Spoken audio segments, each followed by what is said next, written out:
नमस्कार दोस्तों, आप सभी दर्शकों का हार्दिक स्वागत एवं अभिनंदन करता हूं और आप सभी देशवासियों को होली की बहुत बहुत शुभकामनाएं देता हूं। दोस्तों, आज होली देश के कई हिस्सों में मनाई जा रही है और कल देश के कई हिस्सों में होली धूमधाम से मनाई जाएगी। इस अवसर पर मैं आपसे कुछ बातें साझा करना चाहता हूं। अक्सर ये देखा गया है कि होली के बाद हमको कई सारी परेशानियों से रूबरू होना पड़ता है। इनमें प्रमुखतः 5 तरह की समस्याएं हैं।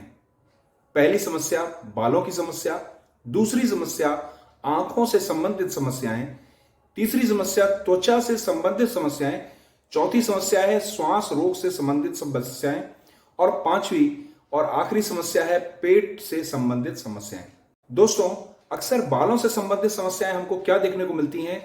बालों का पतला होना, बालों का रूखापन होना, बालों में जल्दी रूसी आ जाना, बालों का झड़ना, वो बालों का अत्यधिक टूटना। आंखों से संबंधित समस्याओं में हमने देखा है आंखों का लाल पड़ जाना, आंखों से पानी आना, आंखों में लगातार जलन की शिकायत होना, आंखों में लगातार खुजली बनी रहना। इस तरह की शिकायतें हमें अक्सर मिलती हैं। त्वचा से संबंधित शिकायतों में हमने अक्सर यह महसूस किया है कि त्वचा के अंदर जलन होना, त्वचा पर लगातार खुजली या खारिश बने रहना, त्वचा का जलना, कटना व त्वचा के ऊपर कई सारे फोड़े फुंसियों का हो जाना, त्वचा के ऊपर एलर्जिक रिएक्शन का होना त्वचा के रोगों में शामिल है। श्वास संबंधित समस्याएं में हमने अक्सर करके देखा है इस मौसम में बहुत से लोगों को श्वास से संबंधित एलर्जिक समस्याएं होती हैं, जिनके अंदर उनको सांस लेने में दिक्कत होना, सांस का पूरी तरीके से ना आ पाना, खांसी का लगातार होते रहना और दम घुटने की शिकायत महसूस करते हैं।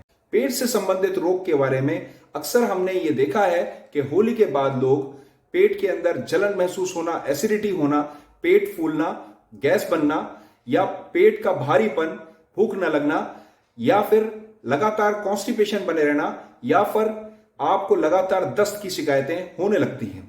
तो आज की ये छोटी सी मुलाकात सिर्फ इसी बारे में मैं लेके आया हूं। होली के संदेश के साथ कुछ सावधानियां मैं बताऊंगा जिनको अपनाकर आप सावधानी पूर्वक होली को मना पाएंगे। पहली सावधानी है बालों के बारे में। बालों को बचाने के लिए सबसे पहले होली खेलने से पूर्व बालों को अच्छी तरह से धो लें। बालों को धोने के बाद उस पर कोई भी अच्छा तेल अप्लाई कर लें जिसकी थिक कोटिंग हो, जैसे नारियल का तेल, आंवले का तेल या आलमंड ऑयल। इसको अच्छे तरीके से बालों के ऊपर लगा लें, लेकिन ध्यान रहे बाल पहले धुले होने चाहिए, साफ होने चाहिए। उसके बाद इस तरीके से कोई टोपी पहन ले होली की, जिससे कोई कलर डालेगा तो इस पर डालेगा। अगर कोई हटाने की कोशिश करे कि दोनों हाथों से इसको रोके, जिससे क्या होगा, यूं तो ज्यादातर कलर ऊपर ही रह जाएगा या फिर अगर वो हटाएगा भी तो थोड़ा बहुत अगर साइड से गया तो वो हमारे लगाए हुए तेल के ऊपर चिपक जाएगा। इससे बालों को किसी भी तरह का नुकसान नहीं होगा। दूसरा, आंखों की देखभाल के लिए आपको ध्यान रखना होगा, आपको नजर का चश्मा यानी कि इस तरह का कोई चश्मा यदि आपके घर पर हो जो नजर का हो, या फिर आपके पास कोई धूप का चश्मा हो, उसे लगाकर होली खेलें, क्योंकि चश्मे को हटाकर कोई आंख पर रंग लगाना नहीं चाहता और इससे आपकी आंखों पर पड़ने वाला रंग या केमिकल बहुत हद तक बच जाता है, जिससे हमें आंखों से होने वाली सभी परेशानियां लगभग ना के बराबर होती है।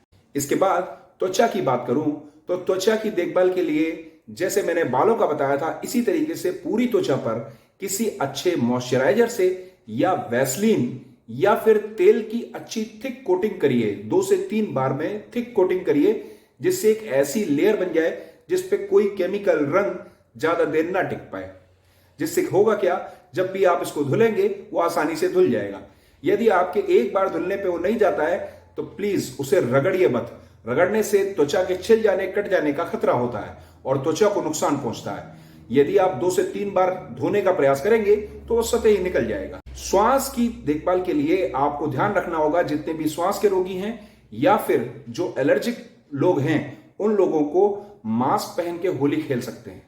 मास्क इन दिनों बहुत प्रचलित हैं, तरह तरह के मास्क भी आते हैं, फैंसी मास्क भी आते हैं और होली के लिए स्पेशल मास्क भी मौजूद है। बाजारों से इन मास्कों का फायदा लें या घर पे ही मास्क बना सकते हैं।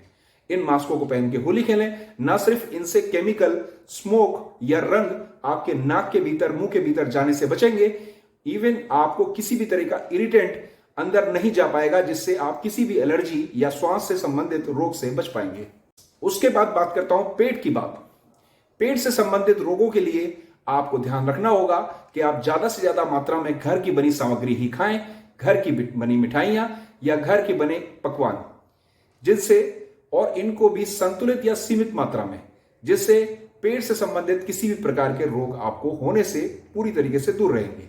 और लास्ट में, इस सीजन के अंदर हमने अक्सर देखा है सर्द गर्म की समस्या बहुत आम होती है। होली पर अक्सर कलर डलने से या इसके ऊपर से पानी डलने से हम लोग ठंड में ठिठुरते रहते हैं या बच्चे हमारे ठिठुरते रहते हैं। जब भी कभी ऐसा हो तो प्लीज जितना जल्द हो सके उस कपड़े को चेंज कर दें और सूखा कपड़ा पहन लें, जिससे कि आपको सर्द गर्म की समस्या से बच सके। छोटे छोटे उपायों से हम अपनी होली को न सिर्फ यादगार, खुशहाल एवं स्वस्थ बना सकते हैं, और छोटे छोटे उपायों से हम हेल्दी भी रह सकते हैं। तो इसी आशा के साथ आप सभी से विदा लेता हूं।